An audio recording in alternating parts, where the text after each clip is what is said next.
을 먼저 보시면요, 1절 위에 제목이 하나 있고 9절 위에 제목이 하나 있죠. 그런데 1절 위에 제목이 뭐라고 되어 있냐면 이스라엘 이웃 나라들에 대한 하나님의 말씀, 그렇게 되어 있잖아요. 그러니까 지금은 누구에게 하는 얘기냐면 이스라엘의 이웃에게 주시는 하나님 말씀이죠. 그럼 이스라엘은 어저께 말했어요. 어제 이스라엘에 대한 예루살렘에 대한 회복의 말씀을 어제 얘기했죠. 여러분 어제 얘기할 때 뭐라고 얘기했어요? 예루살렘의 회복은 뭐부터 시작된다고요? 하나님이 돌아오셔서 임재하시는 거. 하나님이 돌아오시니까 어떤 일이 벌어져요? 노인들이 돌아오죠. 그래서 지팡이를 짚고 있는 노인들이 살게 되고, 그러면서 뭐가 이루어져요? 작은 아이들, 소년들, 소녀들의 뛰노는 소리가 들리고 함성 소리가 들리고, 그래서 사람들이 모여들고. 여러분, 회복은 하나님의 은혜 가운데에 하나님이 오심으로 회복이 된다 그랬잖아요. 그래서 하나님께서 성전을 짓지도 않았는데 하나님 뭘 생각하신다고요? 이미 성전을 지어놓고 사람들 모아놓는 것까지 하나님은 다 생각하고 계신다고요. 다. 그 하나님께서 사람들을 모으는 것까지 다 했어요. 그래서 이스라엘을, 예루살렘을 하나님의 도성으로 딱 만들었어요. 그러면 이방 나라들은 어떻게 되느냐? 그때 이제 하나님께서 성전을 지으시고 예루살렘을 회복하신 다음에는 이방 나라들은 어떻게 할 거냐? 이방 나라들이 예루살렘을 괴롭히고 이스라엘을 괴롭히고 했던 그 이방 나라들은 어떻게 될 거냐? 그 얘기예요. 아직도 이루어진 게 아니고요. 이것도 역시 앞으로 이루어질 일에 대한 하나님의 계획이죠. 자, 그러면 이방 나라들은 어떻게 할 것이냐? 1절을 먼저 보시면 이렇게 돼 있죠. 여호와의 말씀이 하드락 땅에 내림에 다메섹에 머물리니 사람들과 이스라엘 모든 지파의 눈이 여호와를 우러러 봄이니라. 자, 첫 번째 어떤 나라에 대해서 얘기한 거냐면 하드락 땅이라 그랬어요. 하드락이 뭔지를 모르는데, 여러분 하드락 땅에 내림에 다메섹에 머문다 그랬잖아요. 그러니까 대충 어디에 내린 거예요? 다메섹에 내린 거예요. 자, 참고로 지리 공부를 좀 해야 되겠어요. 여러분, 원래 이스라엘의 수도는요, 예루살렘이죠. 나라가 나뉜 다음에 남쪽 유다의 수도는요, 예루살렘이죠. 북쪽 이스라엘의 수도는요, 사마리아죠. 그럼 여러분, 아수르의 수도는요, 아수르의 수도는 니느웨죠. 니느웨. 저 위쪽 아수르의 수도 니느웨. 그래서 요나가 니느웨를 가기 싫어하는 거예요. 자, 하나 더. 이스라엘 동쪽에 에돔, 모압, 암몬, 아람이 있다 그랬죠. 그러면 에돔이 있고 모압이 있고 암몬이 있는데 이 암몬까지는 이스라엘의 높이랑 비슷하게 가요. 그러니까 이스라엘이 이렇게 돼 있어서 그 요단강이 있고 저 갈릴리가 있고 요단강 흐르고 사해가 있는데, 이게 여기서부터 밑에까지 쭉 이스라엘인데 이 가나안 땅인데, 가나안 땅 옆으로 에돔, 모압, 암몬이 비슷하게 있고요. 아람은 그 위쪽이라고요. 그 아람의 수도가 어디예요? 아람의 수도가 여기 나와 있는 거예요. 다메섹이에요.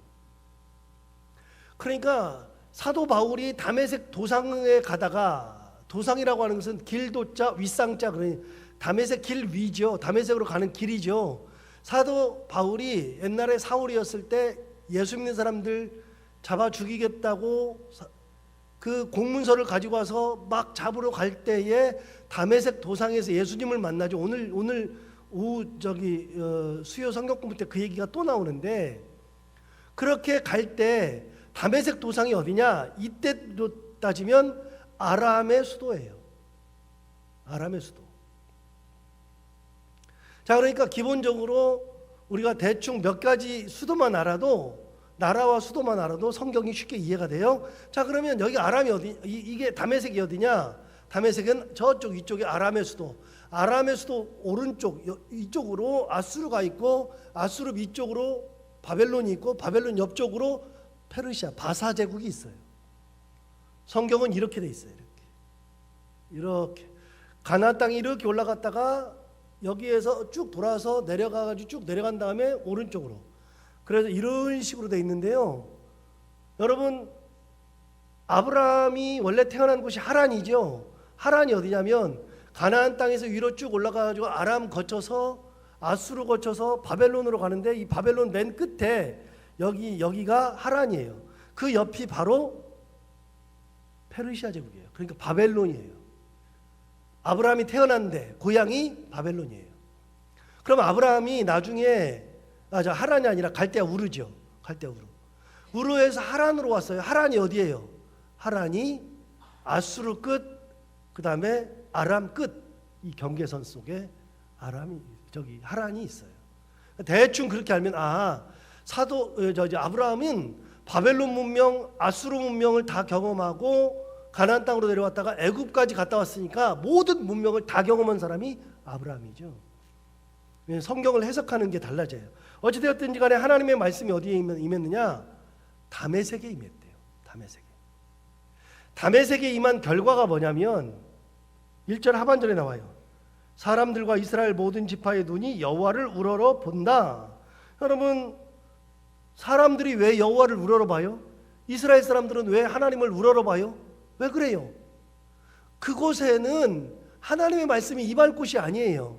그 사람들이 하나님을 받아들일 수 있는 사람이 아니에요. 그 사람들이 망할 리가 없어요. 그런데 뭔가가 이루어졌어요. 뭔가가 이루어지니까 하나님이 위대하신 분이네라고 생각해서 하나님을 우러러본다는 얘기예요. 그러니까 이 나라에 무슨 일이 일어났어. 다메섹에 무슨 일이 일어났어.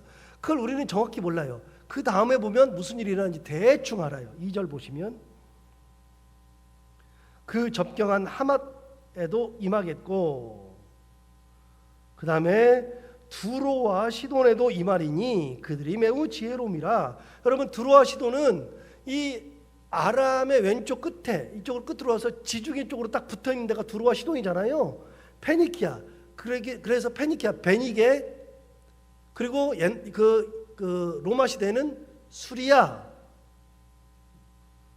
두로와 시돈에 뭐가 유명하냐면 백향목이 유명하다 그랬죠. 지금의 레바논이죠. 그 위쪽에도 하나님이 임재하셨어요. 그런데 왜 임재했느냐? 3절 보세요. 두로는 자기를 위하여 요새를 건축하며 은을 티끌같이 금을 거리에 진흙같이 쌓았도다. 그러니까 두로라고 하는 나라는요, 자기를 위하여 요새를 건축했대요. 막 요새를 건축해 금을 쌓아놓고 은을 쌓아놓고 막 모든 것을 다 쌓아놨어요.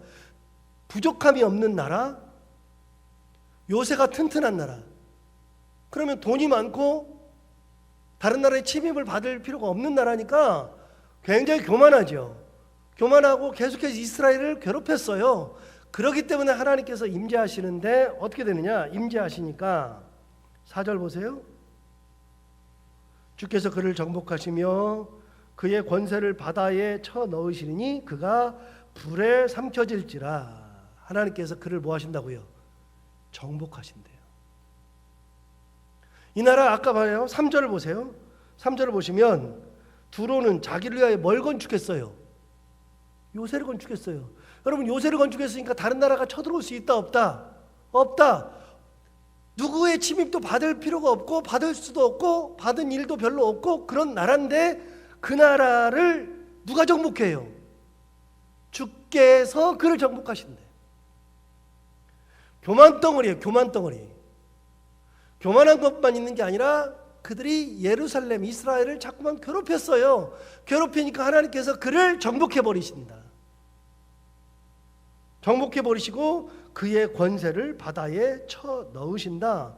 여러분, 이 표현은 중요한 표현이에요. 지들이 알면 아는 표현이에요. 두로와 시돈이 어디 있다 그랬어요? 지중해 바닷가에 있어요. 제가 옛날에 나눠드렸던 지도 보면 다 나와요. 두로와 시돈은 바닷가에 있어요. 바닷가에 있으니까 그 권세를 어디다가 쳐넣어버려요? 바다에다 확 집어넣어버리죠. 하나님이 모든 권세까지도 바다에다 다 쳐넣었어요. 그러고 되니까 어떻게 되냐? 그가 불에 삼켜질지라. 이스라엘을 괴롭히는 나라들, 자기의 교만을 믿었던 나라들, 자기의 힘을 믿고 살았던 사람들, 여러분, 그래서 뭐가 중요하냐면요, 모으는 것보다 더 중요한 게 있어요. 모으는 것보다 더 중요한 것은 유지하는 거예요. 지키는 거예요. 지키지 않으면 안 돼요. 여러분 이제 얼마 있으면 이제 말라기 나오죠. 바로 다음 주면 이제 말라기가 나오는데 말라기에 보면 뭐가 나와요? 11조에 대한 얘기가 나와요. 제가 11조에 대한 얘기를 할 텐데 11조를 할 때 하나님 뭐라 그러시냐면 너희가 너희 11조를 내 창고에 들여라. 그래서 내 창고에 들이라 그랬어요. 내 창고에 들이면 내가 너희에게 쌓을 복이 얼마나 많은지 너희들에게 쌓는 그 복이 얼마든지 한번 봐라. 그러면서 11조를 하면 내가 너희들에게 복을 줄 거다 그랬는데 그 복을 줄 때 너희에게 쌓는 복이 뭐냐? 하나님께서 주시는 것도 있지만 그 다음에 나와요. 뭐가 나오냐면 너희에게 뭐 메뚜기가 날아들지 않고 다른 것들이 너희를 가져가지 않고 여러분 하나님께서 11조를 하면 복을 내려줘서 막 준다고만 생각하는데 그게 아니라요. 그 본문에 의하면 주는 것뿐만이 아니라 뭐 하시는 거예요? 지키시는 은혜가 있다는 거예요. 가지고 있었는데 어느 날 갑자기 술술술 빠져나가면 끝이야. 여러분 금과 은을 두로가 엄청나게 쌌어요. 엄청나게 쌌는데 하나님 뭐라 그러세요? 너희들이 싼 거 성읍을 쌌어요. 어떻게 됐어요? 너희들이 그렇게 싼 거 모아놓은 거 다 의미가 없어져요. 하나님이 임재하시면 의미가 없어져요. 무슨 주? 심판의 주. 진노하시는 하나님. 그러니까 우리가 가지고 있는 게 중요한 게 아니고 모으는 게 중요한 게 아니고요. 진짜 중요한 것은요. 하나님의 은혜 가운데에 지키는 복이 있어야 되는 거예요. 지키는 복. 그런데 여기 어떻게 됐어요? 금과 은을 모았는데 그 권세, 성읍을 쌓았는데 그 요새, 성읍을 열심히 쌓았는데 하나님께서 성읍을 확 무너뜨려 버렸어요. 금과 은을 막 모았는데 하나님께서 그걸 다 어디다 쳐박았어요? 바다에다가 확 쳐박았어요. 의미가 없어지죠. 엄청 많이 가지고 있었는데 그거 어느 날 갑자기 부도 맞으면 끝이에요. 그 얘기하는 거죠. 5절 보세요. 아스글론이 보고 무서워하며 가사도 심히 아파할 것이며 에그로는 그 소망이 수치가 되므로 역시 그러하리라.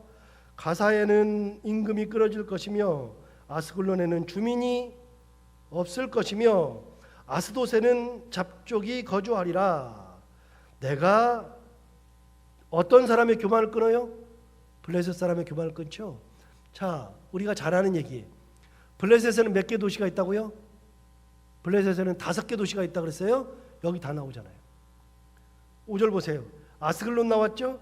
가사 나왔죠? 그 밑에 에그론 나오죠? 그 다음에 6절에 보시면 아스돗 나왔어요. 하나만 빠져있는데 그 하나가 뭐예요? 가드예요. 가드.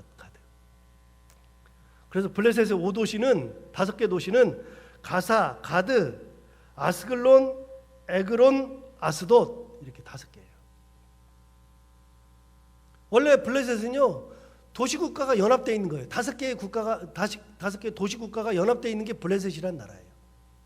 어디 있어요? 이스라엘의 옆구리 있다 그랬잖아요. 옆구리 이쪽. 두로와 시도는 저 위쪽이고요. 이 블레셋은 이 옆구리라 그랬어요. 옆구리. 지금으로 말하면 충청남도, 전라북도 이쪽. 우리식으로 따지면 해안가예요. 해안가. 이 사람들은 이렇게 있는 사람들인데 그 사람들이 끊임없이 괴롭혔죠. 끊임없이 교만을 떨었죠. 하나님께서 어떻게 하느냐? 그들의 교만을 끊는다. 6절에 나오잖아요. 그들의 교만을 끊고 7절 보시면 그의 입에서 그의 피를 그의 입 사이에서 그 가증한 것을 제거하리니 그랬어요. 여기까지 보시면 그의 이에서 뭘 제거했어요? 피를. 이 사이에서는 그들의 가증한 거. 여러분 피를 제거한다. 그 다음에 가증한 거를 제거한다. 가증한 게 뭔지는 모르는데 이게 뭘로 상상하면 쉬우냐면요. 사자로 상상하면 딱 좋아요. 사자가 다른 것을 공격해가지고 막 먹어요. 공격해서 먹으면 이 사이에 뭐가 껴요? 우리도 가끔 그러잖아요. 뭐 먹다 끼죠? 뭐 먹다가요? 고기 먹다가 끼죠. 다른 나라 자꾸만 괴롭혀가지고서 막 뜯어먹으니까 고기가 이 사이에 막 껴가지고 그 가증한 것을 하나님께서 다 제거하시고 이에서는 피가 줄줄 흐르는데 피도 다 제거한다. 그러니까 남의 것 수탈하고 남의 것 막 뜯어먹고 그랬는데 하나님께서 뭐 하신다고요? 다 끊어버린다. 다. 자, 어제 거랑 비교해봐요. 어제는요. 어제는 예루살렘, 이스라엘을 회복시키죠. 회복을 했어. 지금까지 이스라엘은요, 다른 나라에 다 무너졌어. 맨날 침략만 받아. 맨날 안 좋은 일만 있어. 누구든 공격했어. 내가 어떻게 해볼 힘도 없어. 그게 이스라엘이에요. 예루살렘이에요.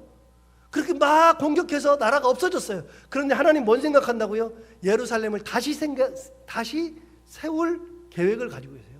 그렇게 세웠는데, 그렇게 세우고 난 다음에 이방 나라들은 어떻게 한다고요? 교만을 다 끊어버린다. 이제는 끊어버린다. 전부 다. 너희들이 잘났던 거 다 제거한다. 그 말이에요. 8절 볼까요? 내가 내 집을 둘러 진을 쳐서 적군을 막아 거기 왕래하지 못하게 할 것이라. 포악한 자가 다시는 그 지경으로 지나가지 못하리니 이는 내가 눈으로 침이 봄이니라. 여러분 8절은요, 이 완전히 두 가지를 섞어놓고서 한 건데 굉장히 중요한 거예요. 이거는 무슨 말이냐면 보세요. 내가 내 집을 둘러서 진을 쳐서 적군을 막아 거기 왕래하지 못하게 한다. 어떻게 한다고요? 예루살렘을, 이스라엘을 하나님께서 뭐 하신다고요? 둘러서 진을 치신대. 하나님께서 둘러 진 치신대.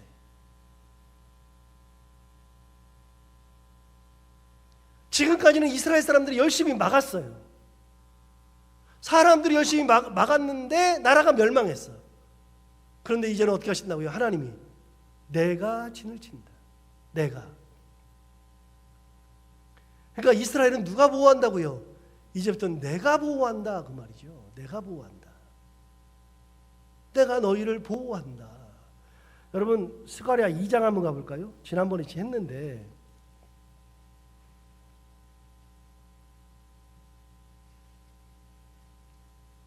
하나님께서 이스라엘 예루살렘을 만들 때 이렇게 만드신다 그랬어요. 자,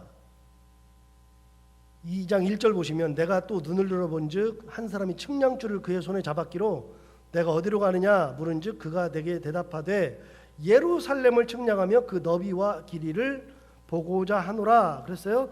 여러분 하나님 앞에서 어떤 한 사람이 나가는데 그 사람이 측량줄을 잡았다 그래요. 측량줄이 뭐 하는 거라고요? 측량하는 거라고 그랬죠. 나가는데 어디 가냐 그랬더니 내가 예루살렘을 측량하러 간다 그랬어요. 옛날 예루살렘이 다 무너졌잖아요. 다 무너졌는데 그 예루살렘을 다시 측량한대요. 왜 측량해요? 예루살렘을 다시 만들려고. 다시 만들려고 측량하러 가요. 그런데 보세요. 4절 보세요. 이르되 너는 달려가서 그 소년에게 말하여 이르기를 예루살렘은 그 가운데 사람과 가축이 많으므로 성곽 없는 성읍이 될 것이라. 그래서 측량을 하러 나가는 사람한테 예루살렘의 성곽을 측량할 필요가 있다 없다? 없다. 성곽은 없어도 된다. 왜? 사람이 너무 많아. 짐승이 너무 많아요. 이게 너무 많아가지고 성곽을 딱 치면 거기 사람들이나 짐승이 다 들어올 수가 없어요. 전부 다 들어올 수가 없으니까 뭐 어떻게 하라고요? 그냥 성곽이 없이 살아라. 없이. 사람이 너무 많다. 너무 많아. 그러면 성곽은 누가 쳐요? 어떻게 쳐요? 5절에 나오잖아요. 5절에 뭐라고 나와요? 여호와의 말씀에 내가 불로 둘러싼 성곽이 되며 그 가운데서 영광이 되리라. 여러분 예루살렘 성곽은 누가 된다고요? 사람이 돌로 쌓는 게 성곽이 아니라 2장 5절에 보면은 예루살렘 성곽은 누가 되신다고요? 하나님이 직접 성곽이 되신다 그 말이에요. 하나님이. 그럼 이게 뭐예요? 하나님이 이제부터는 예루살렘을 보호해 주겠다. 이미 2장에 나온 얘기. 이미 2장에. 자, 본문으로 돌아가요. 8절, 9장 8절에 보면 내가 내 집을 둘러 진을 쳐서 적군을 막아 거기 왕래하지 못하게 할 것이라. 포악한 자가 다시는 그 지경으로 지나가지 못하리니 이는 내가 눈으로 치니 봄이니라. 이렇게 돼 있잖아요. 여러분 이제부터는 누가 예루살렘을 보호하시는가? 하나님이 보호하신다. 하나님이 성곽을 둘러서 진을 치신다. 하나님이 성곽이 직접 되신다. 그러니 누가 들어와요 도대체가? 못 들어오죠. 들어올 수가 없어요. 그때도 얘기했지만 동일해요. 이 우리의 가정의 울타리는요 하나님이 쳐주셔야 된다고요. 하나님이 가정의 울타리가 되고요. 교회 울타리도 하나님이 교회 울타리가 돼야 돼요. 하나님이 안 계시면요. 그러면 그 교회는 교회로서의 가치를 잃어버려요. 어제 저녁에 봤어요. 제가 잠자다가 11시쯤 딱 깨가지고서 정말 깨가지고서요. PD수첩을 봤는데 보신 분들 있어요? PD수첩 봤는데 성락교회 김기동 목사 옛날에 막 귀신 쫓아내던 사람이요. 그거 사실은 다 거의 쇼인데 말도 안 되는 짓거리를 했죠. 거기 뭐 20만 명이 모인다 뭐 그런 소리 하고 있잖아요. 그래서 엄청나게 신길동에 그 엄청난 타운을 가지고 있는 그 사람. 어제 뭐 했어요? 이미 교회가 반으로 나눠져 가지고요. 맨날 싸워요. 밖은 화려한데 안에만 들어가면 사람들이 막 뒤집어엎고 싸우고 있는데요. 두 가지 문제가 벌어졌어요. 하나는 그 82세 노인네가 자기 교회에서 자라가지고 태어난 3대째인가 4대째인가 그 교회에서 신앙생활하고 있는 20대 여자애랑 그 돌아다니면서 대전까지 가가지고 그런 짓 하고 다니고 82살 된 사람이. 그리고 맨날 설교할 때마다 거짓말을 하는데 뭐라고 거짓말하냐면 나는 교회에서 사례비를 받아본 적이 없대. 여러분 사례비를 받아본 적이 없다 그러는데 나중에 거기 있는 사람들 얘기하는데 사례비로는 안 나가. 목회 활동비지. 목회 활동비가 한 달에 5,400만 원씩 나가요. 1년이면 얼마예요 도대체가. 그 아들한테 물려줬는데 아들도 목회 활동비가 2천만 원이에요. 한 달에. 이게 말이 돼요? 자기 입으로 설교를 해. 뭐라고 설교하냐면 헌금하는 사람들은 폐지 주어가지고 뭐 그렇게 헌금한다. 그리고 1년에 한 번씩 작정일이 있대. 작정일. 교인들한테 작정을 시켜. 맨날 작정을 시키는데 뭘 시켜요? 헌금을 해라. 그래서 작정을 해서 내면요 부른대. 목사님이 불러가지고 너는 이거보다 더 할 수 있는데 이거밖에 못하냐고 그러면서 얘기하니까 왜요? 반지 다 팔고 은행에서 서비스 받아가지고 헌금하고. 그게 뭐 하는 짓이에요 도대체가. 그거 볼 때마다 느껴요. 하나님이 계셔요. 계시기는. 사람들이 그렇게 얘기하잖아요. 하나님이 계시냐고. 목사들이 그렇게 딴짓하는데 하나님 계시냐고. 여러분 그런 교회는요 무너져야지 답이에요. 사실은. 죄송해요. 내가 남의 교회 얘기해서 미안한데 무너져야 된다고 얘기해서 미안한데 하나님이 안 계시면 안 되는 거예요. 여러분 교회는 울타리가 하나님이 되셔야 되는 거예요. 그 말은 뭐예요? 아까도 나왔어요. 내가 직접 너희들의 성곽이 되면서 뭐가 된다고요? 내가 그 안에서 너희의 영광이 되리라. 하나님이 영광을 받으셔야지. 교회에서 하나님이 영광을 받으셔야 영광이 되셔야죠. 영광이 되리라. 쓸데없는 짓 하다가 다 망해요. 뭐 하는 짓이에요 그게. 그래갖고 나중에 뭐 이렇게 얘기해요. 난 진짜 보면서 내가 낯이 부끄러워가지고 돈 한 푼 받아본 적 없다고 그러더니 1년에 막 10억 정도를 받아가니까 나중에 뭐라 그러냐면 목사가 요즘에 뭐 축구 선수는 뭐 100억짜리도 나오고 뭐 1000억짜리도 나오고 그러는 축구 선수 나오고 그러는데 목사한테 5억 줘놓고서 추접스럽게 그러지 말라고요. 이게 뭐 하는 짓이에요 이게. 여러분 하나님이 안 계시면 교회가 썩어 문드러져요. 교회가 썩어서 문드러지면요 악취가 더 심해요. 더 지저분해져요. 하나님 얘기하잖아요. 너희들이 보세요. 예루살렘이 막 돈이 많게 해주리라 그런 얘기가 어디가 있어요. 그런 얘기 없죠. 내가 너희를 진을 쳐서 딱 보호해 주겠다. 내가 너희들의 삶을 인도하겠다. 그러지. 어디 뭘 주고 말고 그런 게 어디가 있어요. 여러분 하나님의 복이라는 것은요. 하나님의 복은 우리를 보호하시는 게 복이에요. 우리 가정을 보호하시는 게 복이죠. 인도하시는 게 복이죠. 뭘 많이 주셔야지 하나님이 아니고 그래야지 하나님의 은혜가 철철 넘치는 게 아니고요. 아니어도 상관없어요. 뭐 안 되면 어때요? 아무 상관없어요. 제가 이 옆에 저기 아파트 짓고 있어가지고 임대 아파트 가보려고 넣었는데 어제 결과 보니까 뚝 떨어졌대요. 야 참. 저도 정착해 보려고 그랬더니 뚝 떨어졌대. 그러면 여러분 좌절해요? 힘들어요? 별로 안 힘들어요. 안 가면 될 거 아니에요? 하나님이 그 집 꼭 제가 꼭 가야 돼요? 그런 게 어디가 있어요? 하나님이 은혜 가운데 나를 지키시고 내 가정을 지키시고 교회를 지키시는 거지. 저는 갈 집도 없잖아요. 내가 이 교회 집이 없어서 갈 집도 없잖아요. 그럼 문제 돼요? 무슨 문제예요? 우리 교회가 은혜가 없어요? 하나님 계시는데 무슨 문제가 있어요? 아무 문제 없는 거지. 은혜가 있으면 되는 거예요. 하나님께서 지켜주시면 되는 거예요. 성곽을 둘러서 지켜주시면 되는 거예요. 9절 볼까요? 시온에 따라 크게 기뻐할지어다 예루살렘에 따라 즐거이 부를지어다. 보세요. 하나님께서 지켜 보호하시니까 어떻게 됐어요? 시온에 따라 크게 기뻐할지어다 예루살렘에 따라 즐거이 부를지어다. 보라 내 왕이 내게 임하시나니 그는 공의로우시며 구원을 베푸시며 겸손하여서 나귀를 타시나니 나귀의 작은 것 곧 나귀 새끼니라. 이거는요 신약 성경에 많이 인용되는 거예요. 예수님이 예루살렘 입성할 때 나오는 거잖아요. 이 본문을 가지고 인용된 거예요. 스가랴 9장을 가지고서. 그런데 보세요. 예루살렘에 따라 기뻐하래요. 시온에 따라 기뻐하래요. 즐거워하래요. 왜요? 여호와께서 임하신대요. 하나님이 임하신대요. 내 왕이 임하신대. 왕이 임하니까 기쁜데 보세요. 아까 하나님이 임할 때는요 심판의 주예요. 뭐 두로든 시돈이든 블레셋이든 뭐 다메섹이든 다 심판의 주로 임하니까 다 무너졌죠. 그런데 예루살렘은요 하나님 뭘로 임해요? 은혜의 하나님으로 임한다고요. 하나님이 임하니까 기뻐하래요. 여기는 왜 기뻐하느냐? 하나님이 어떤 분이냐? 공의로우시며 구원을 베푸시며 겸손하여서 나귀를 탔대요. 여러분 공의가 뭐예요? 공의는요 선을 행한 사람들에게는 선으로 대하시는 것이 공의예요. 악한 사람에게는 악으로 대하시는 게 공의예요. 하나님의 공의는 뭐냐면 살아있는 공의는 우리가 선한 일을 행했을 때 하나님께서 우리를 칭찬하시는 게 공의고 우리가 악한 일을 행했을 때 하나님께서 악으로 대하시는 게 공의인데 하나님은 있는 그대로 대하시는 게 공의죠. 뒤집으면 어떻게 돼요? 유전무죄 무전유죄가 되는 거지. 그러는데 그 하나님이 공평하신 하나님이에요. 그런데 그 하나님이 겸손해서 힘이 세신데 겸손해서 새끼 나귀를 타시는 하나님. 하나님 대단한 분이죠. 나귀 새끼를 타시는 하나님.